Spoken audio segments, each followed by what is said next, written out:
Good evening and welcome to the Serenity Solutions podcast number 19.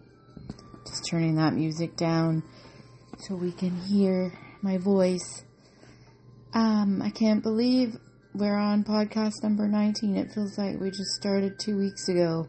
It's crazy how time flies. And that's something I'm going to focus on tonight a little bit. I was just thinking when I was posting some reels about following your dreams, and that's my Instagram handle is just a girl following her dreams 7. And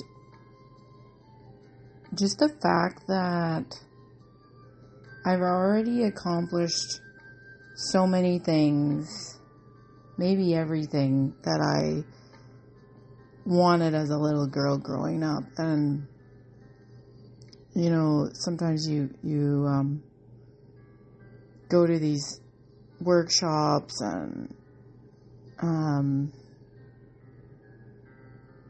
just workshops and like retreats or different things where you're focusing on yourself and you're trying to get inside and zone in on what you really want and what did your little girl self want, and thanking your little child self for what you have now is so important, because I find that people, and myself included, you're always, not everybody, but always looking, what's next? Okay, I did that. Like, you accomplish these goals and then you're thinking, okay, now what, right? Right away, basically. I think some people can celebrate maybe for a night if they accomplish something big, and then, okay, what's next? But maybe that's not many people. But then the point of what I'm saying is that I don't know if we spend enough time in that celebration and being grateful for what we already have, because there's this comparison factor that happens all the time on social media, for example, and not only with people in social selling space, in businesses, but people that are just jumping on to scroll the internet and they start comparing and, oh no, I don't have that, and people say don't watch or don't pay attention to other people's highlight reels, and this is the real thing that's happening with me. Look, I'm struggling. I want you to know, I'm going through this too, and we want to relate to people, and it totally makes sense, and I totally believe in that stuff. But I don't know still if people spend enough time being grateful. Like, if you look back into what you wanted as a little girl or a little boy when you were young, and see how many things you actually have, you might just be surprised that you might have all the things that you wanted already. And I'm not saying not to chase your goals, because that's amazing to be able to be motivated and continue to strive further in life. But I just find we don't celebrate enough. And a key thing with goals and manifestation and mental health in general is to be grateful and to show gratitude each morning when we wake up, saying 3 things we're grateful for. And I've mentioned this on another episode, how it's scientifically proven to make us happier when we do that as soon as we wake up, because this way that we start the day matters, right? And whether you write it down in a journal or you say it out loud or you say it in your head, at least you're doing it, right? And being consistent in doing that and being consistent in being grateful is so important, because the opposite of that is complaining. And if you try to avoid complaining for a day, you'd be surprised at how amazing the results can be. And being around people and avoiding being around people that complain all day long can really help you too. This podcast is going to be a little bit all over the place like my brain is sometimes. But I'm doing it at a different time today. I didn't do it on my schedule in the morning when things were calm in the house, and it looks like I have chosen a good time to do it because I do have a calm boy beside me and a couple calm cats, and just to set the mood, I've got a candle lit, I've got my fire going, I've got my fire on my TV going, and I think that my dog understands that this is me working when I start talking into my phone like this. And that's amazing because there's not many times in the day where he's not asking to go in and out. And I better rephrase that and not focus on that though, because that's an example right there. If I, start complaining about the fact that he wants to go in, out, up and down and requires a lot of attention, that's kind of complaining. It's not really, I'm not complaining. I love him so much. He's the star of the show. He's the highlight of my life. And so here I'm reframing it into a positive, and realistically, yes, it can be tough sometimes, but I'm going to flip that and say it's the most amazing thing that's ever happened, because the motivation that he gives me to exercise every day, to be happy, to live in the moment, to be energetic, to stay young, all the things are beyond anything that I could ever complain about with the work that goes into all of that. But we know that when we put hard work into things, hard effort into things, that it pays off in dividends, right? So that's how I wanted to start this, I guess. I'm just kind of going off the top of my head here. But I ordered the Let Them Theory book by Mel Robbins early January, I believe. And I'm so excited to get into it. I received it last night, and I started it last night. And I'm only in the introduction right now, because I got sleepy. But I'm going to read it again tonight. I'm going to use it as, in place of my phone before bed and in the mornings if I'm up early, just so I'm not touching my phone first thing for about a half hour, or if I'm, on my phone late at night, I'm going to switch it to the book, because if I have a book that I'm really interested in, that works, and if I don't, it doesn't work so well. But the boundaries with my phone are important to help me with my sleep. Anyways, so this book is already enticing me because the first chapter, the first introduction, she talks about the 5-4-3-2-1 practice she uses and I've heard of in the past. And I actually used it with a student last week or the week before, maybe 2 weeks ago. Time flies, as I said in the beginning. But it didn't work in that moment because there was a lot of separation anxiety happening. But I do believe that it would work with practice. And I've used it. Say I don't want to get out of the hot bath, I'll be like 5, 4, 3, 2, 1 and get out. And she talks a little bit about that in the introduction, and I'm just fascinated by it because it's a practical strategy that you can use in real life, right? And right away, I've been using it, to get out of the hot tub because I don't want to, because it's cold in the air and it's like not what I want to do in that moment. Or maybe I don't want to get out of bed. I want to lay down. I want to be comfortable. I want to be warm. So I'll do the 5, 4, 3, 2, 1 method. And on that one, I jump out, right? And she talks about the science behind it.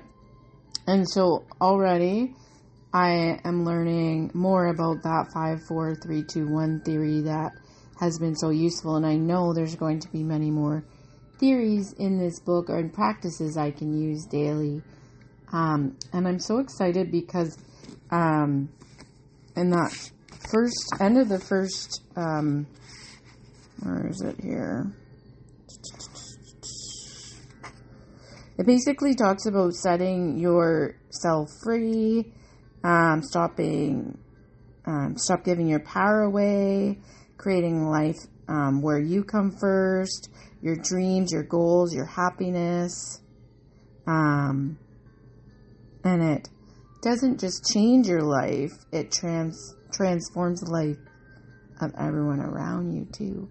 And I love that because I shared on another reel this morning or today about the fact that anxiety is contagious, but so is happiness with this sunshine that we're having on the West Coast lately. It just is crazy how it changes my mood, not only my mood, but the mood of everyone around me. So I'm going on walks. I'm like, wow, that person's really happy today. They actually said hi, right? They have a pep in their step. This vitamin D is so good for us. And I upped my vitamin D starting in November because we don't see the sun so much on the island. But then I upped it even more in December, end of December, after receiving some blood test results because I was getting enough, but I could always have a bit more than what I was using. And ever since I increased it by 1,000 IUs, I have been sleeping better. I have been happier. My hormones have been happier. So highly recommend getting that vitamin D. And I am someone that gets at least an hour and a half of outside time every day with my dog. So when it's sunny all summer, I'm extremely happy. But once that sun goes away, I'm still getting some outside time, some sunlight of sorts, but it's like gray and cloudy or raining, windy, raining. And lately, it's been sunny like every single day on the island. So it's just crazy. And I know January daffodils start coming up and we have a warmer climate in the rainforest over here. But I just can't believe the difference it makes. It also creates amazing views of the mountains, which I love. It's another thing that I love. And the glistening ocean, calm ocean sometimes. It is a bit chillier than I'm used to because we're not used to colder weather, but it's not that bad. It's like 7-8 degrees this week. So that's amazing. Good for driving. We don't have any snow. So yeah, let's all be grateful that we're getting some amazing weather right now. And it depends on what you love and what you thrive off of. But sun is important. It gives us life, right? It gives the plants life. It gives people life. It gives everybody life. And we can't really do without it. So makes sense that it changes people's moods. And that vitamin D supplementation is very important when we're not getting that light. Okay. So the Let Them Theory book, I will probably do a little bit more podcast on that book as I work my way through it. I am starting chapter 1 tonight, but the fact that it's life-changing, and people are already reviewing it, like saying how much it has changed their lives is amazing. So I've talked about some different things here so far: gratefulness, gratitude, following our dreams. And I want to talk a little bit more about that because this morning I was working on something that's going to move the needle in my business, my counseling business. I am a full-time school counselor as well as a private counselor in BC, taking new clients if you're interested. I work primarily with children, but I also help families every single day. And my passions are play therapy, animal-assisted therapy, solution-focused therapy, things that can be treated quickly because in my main job that I'm doing and have been doing for over 10 years now. I need to act quick. I need to think quick. I need to help quickly. So those are the theories that I use. Although outside of school, I can use a lot of different things that I can't in schools because of the animal factor. And I highly believe in animal-assisted therapy. Completed my thesis on it. It's amazing what animals can do for us. And if you have pets, you probably already know that. In my thesis, I talked about the purring of a cat, how that can lower your blood pressure right away. Just hug your cat, have them purring on you, and that is an amazing way to help. Dogs, they make us happy. They live in the moment. They're just non-judgmental, amazing creatures to be around, and it's hard not to laugh and smile sometimes when you're around dogs. Provided everything's safe and you don't have severe allergies or anything like that. There are definitely some risks to it, but not if you have a well-trained dog and person handling the dog. That's the most important thing. So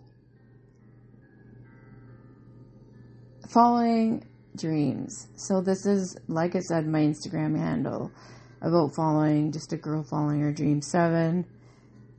I have been a dreamer, let's say, since I was young. I kind of engaged in a lot of imaginary play, had an amazing imagination. I think I still do. And I've been thinking lately, I am following my dreams, and I've accomplished a lot of them.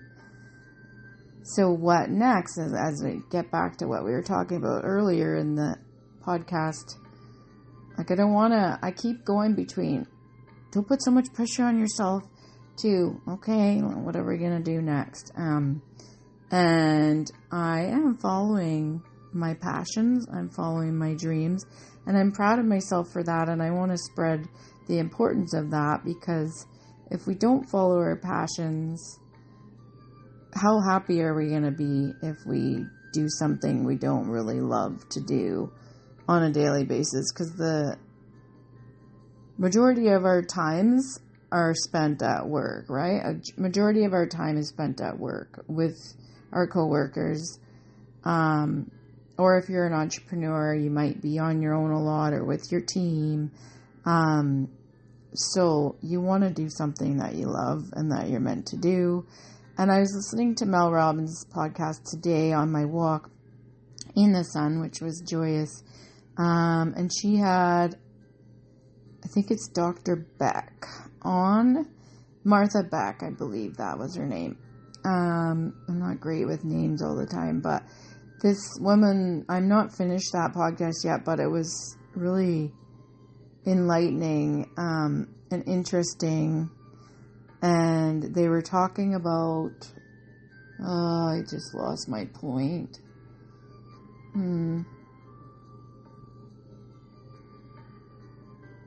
Well, she said one thing that stands out is listen to me now, understand me later. That was a good quote from that podcast. But the point, yeah, I've lost it. I'm sorry. Sometimes my focus is a bit off, but it might be because I haven't written anything down. I'm just hopping, jumping, skipping to each topic, which sometimes my brain does. But that podcast is amazing. If you want to know which one it is, it's one of the top ones that she's released recently. And I'm blanking out. I'm really sorry. But I really enjoyed it because one of the reasons I enjoyed it is because Mel Robbins, I didn't know she had that background where she was paying a whole bunch of debt off, like huge debt, and was in a place where she was struggling hardcore and lifted herself up, did the work, and now she's so successful, right? And Dr. Martha Beck was on, and she was so grateful for Mel, and Mel's so grateful for her, and they taught each other these different things, and probably grit, and that kind of thing come into play for sure, because business people need that, and they just shared so many commonalities, but following their passions is what I was talking about, right? So, but I don't think that was the point I was wanting to make. So I need some more focus help here. Yeah, probably writing things down is a good idea. But let's just go back into my head and think about, your childhood self. Think about right now, your childhood self, what you wanted, and think about whether you've accomplished those things now. Because one of the things that came to mind to me today is I used to tell my parents that I wanted, wait for it, I wanted a house full of dogs and cats and bunnies, and I wanted dolphins, whales, tigers, and lions of my own in this huge backyard, right? Must have lots of land back there. This is childhood self, remember? Although it stuck with me for quite a while. I was living in Ontario. Never knew about moving to BC. I moved to BC in 2008. And now I live with mountain lions surrounding me, bears surrounding me. There was a tiger in the Highlands not that many years ago. It was here since I've been out here. Bunnies. I have a bunny that lives in my backyard. I have 2 cats and a dog. Whales, dolphins in the ocean. I just have to go over there. Sea lions, all the things. So it's so funny how I was talking about being around all these animals and I wanted them basically in my backyard, right? And now I have that. But also, I played school all the time. I'm a teacher. Playing school was my favorite game. I would pass out the books to these imaginary kids, hand them all out. I was super organized. I would get them to do their math. I'm not sure why I picked math, but I probably did math. I probably did journaling. Anything that was happening at my school, I probably did. And I just remember the math questions because I have some of those books that still have my writing from a little kid's writing in there. And I used it as one of my interview tactics when I was interviewing for teaching. And I got that job because they couldn't believe my passion for it. And that is so important, right? Your passions, following them, the fact that you want it so bad, those are all so important. But I would mark them. So there was a check mark beside that math question. I would collect the books, mark them, hand them back out, redo the next question. Oh my goodness. So there's many times in my life, there's something else that came up recently about nutritional counselor. I wanted to be an entrepreneur as a nutritionist. I actually wanted to be a nutritionist a long time ago, and then I did a practicum at the hospital, ended up working at the hospital for 7 years in the dietary department, learned tons of stuff, ended up changing my mind. I got a bit bored with that. It tends to happen with me after a certain amount of time. But now, I'm a counselor. I have my master's in counseling psychology, master's of psychology and counseling psychology, so it's a long title, but I'm an entrepreneur, I'm a counselor, and I help people with nutrition supplements a lot of the time, because that's one of my side businesses.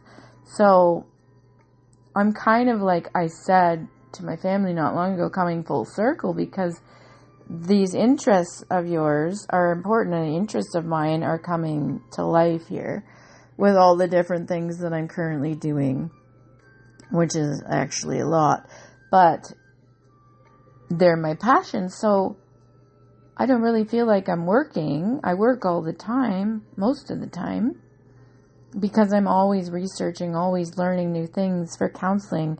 It's a never-ending scenario as a counselor, because everything really applies to your job. Everything applies to your life. You take your clients' stories with you when you leave, and you try and help them everywhere you go, right? If you can learn something that's going to help your client and help you as a counselor, then you're working. So really, we have to put our boundaries in to stop working and just read for pleasure. The let them theory is a bit of, well, it's definitely personal development work. So it's still working, but that's going to be, I'm hoping, a little bit of a break from what I'm used to, because I think it's going to help me in my personal life as well as my professional life. So these are just a few examples, but if I kept digging and thinking, like animals, I always wanted more animals than people in the house as well, and I'm outnumbered, that's for sure. But connecting, I've always loved nature too. I can't believe, I love technology. It's amazing until it's not, right? And then it breaks down and then you're struggling hard. But I used to make mud pies on the rocks outside in the lake and spend all day in the sun and in the water. I'm a water baby. And make mud pies out of clay and sand, and that was amazing. So my connection to nature has never stopped either, and I'm living in a place that's filled with trails, mountains, ocean, lakes, everything you can want. The scenery is absolutely gorgeous too. I never stop appreciating the scenery around me. So I think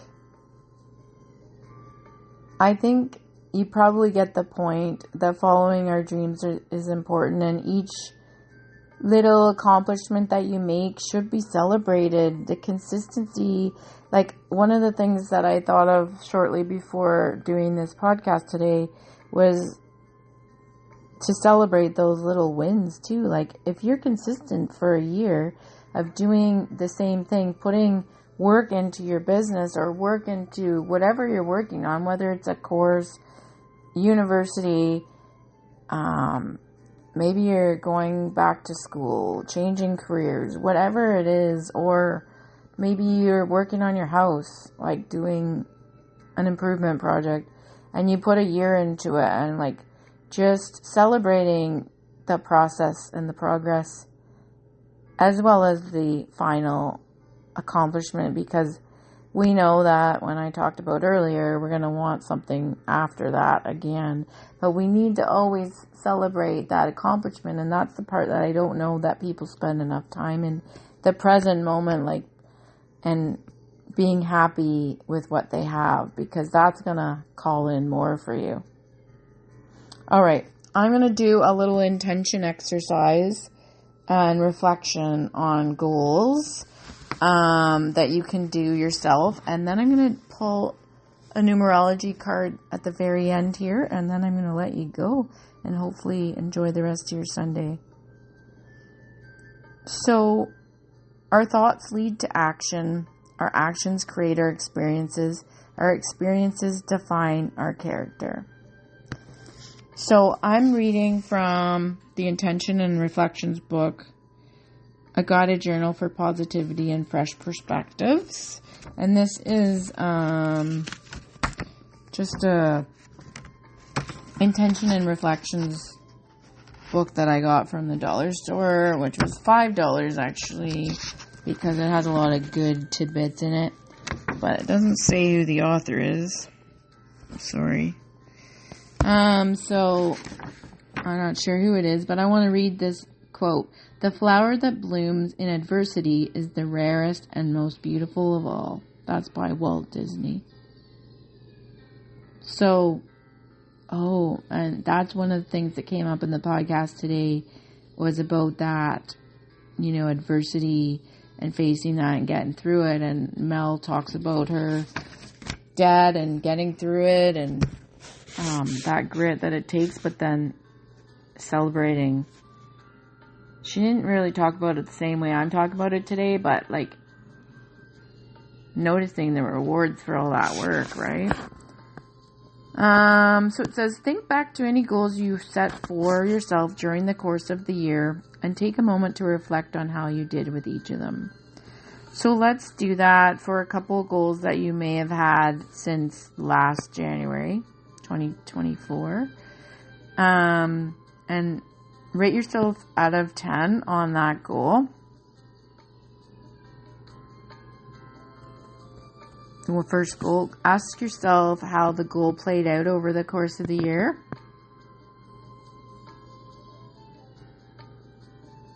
You may need to pause this because I'm not going to wait too long. And then go to your second goal if you had an additional goal. If you didn't, just ignore that part. And how did you do with that goal out of 10? And how did it play out throughout the year? Did you stop and go, or did you go? Did you stay consistent? And now, what obstacles or challenges did you face with these goals?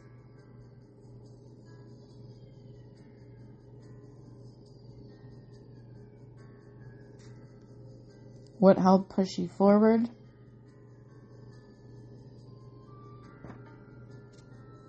And then a reflection exercise. What acknowledgements can you give yourself? So leading back to what I was just talking about, celebrating the wins. Which thoughts have dominated your mind the most?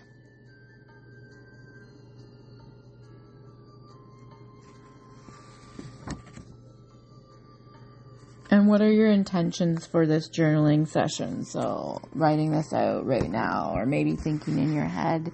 If you're not a big writer, you could do it in your head. I think writing helps us solidify things a bit more. So it is important. And saying things out loud is very effective too. Now let's focus a little bit about that gratitude. So what were your favorite moments of the week this week? This is kind of a little bit different, but it just keeps that gratitude going. And what were your biggest learnings of the week?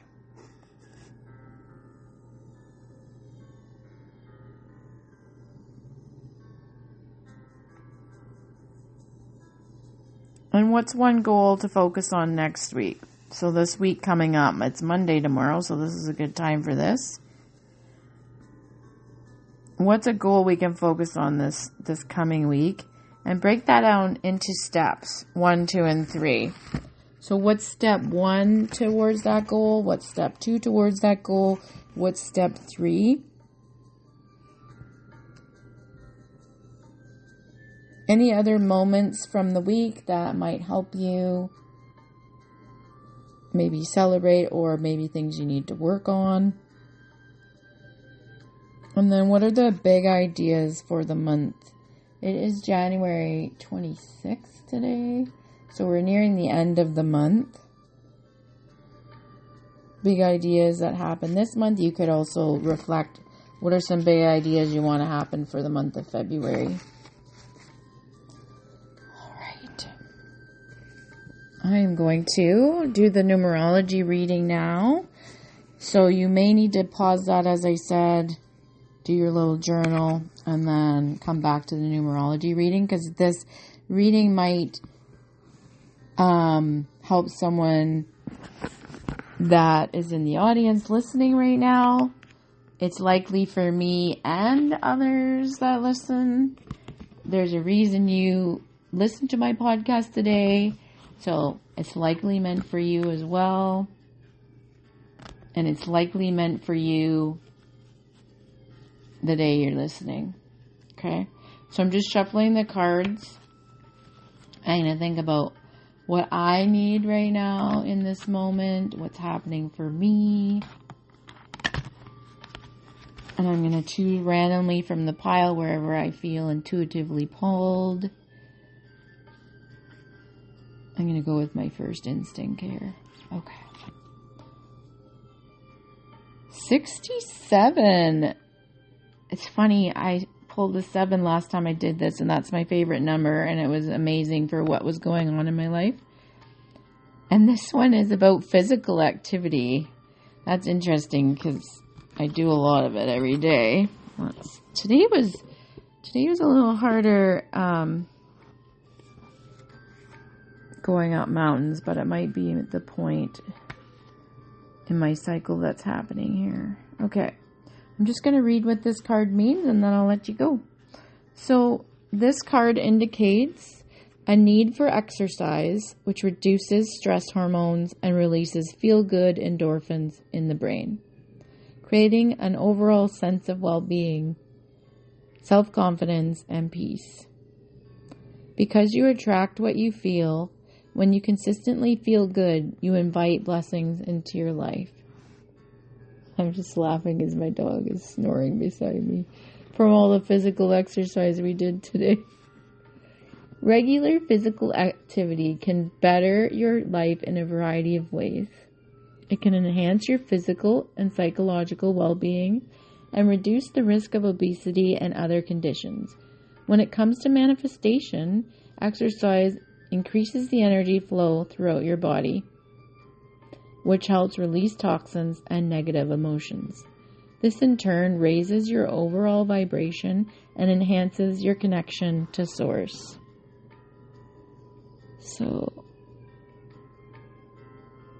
exercise increases manifestation as well.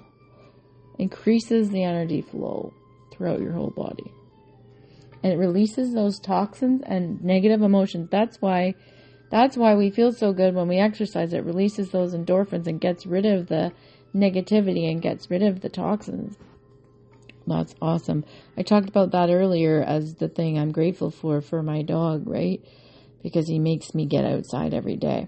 There's a little bit more here. So in order to improve your current situation, you are being asked to adjust to and harmonize with the natural rhythm and cycles of your life.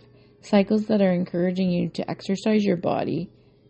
Whether you walk, run, swim, cycle, dance, kickbox, climb stairs, attend Pilates or yoga, or play a sport such as basketball, tennis, or golf, being physically active will help you feel good about yourself. For sure. And the affirmation today is, I exercise my body and improve my quality of life. So I think for me, this is reminding me again to be grateful for my lovely companion that gets me out for 90 minutes every single day. This is from the numerology guidance cards by Michelle Buchanan. Okay. Well, that's it for me today. I hope that you have an amazing, cool, calm, and serene evening. Have an amazing week, everyone, and I'll see you next Sunday.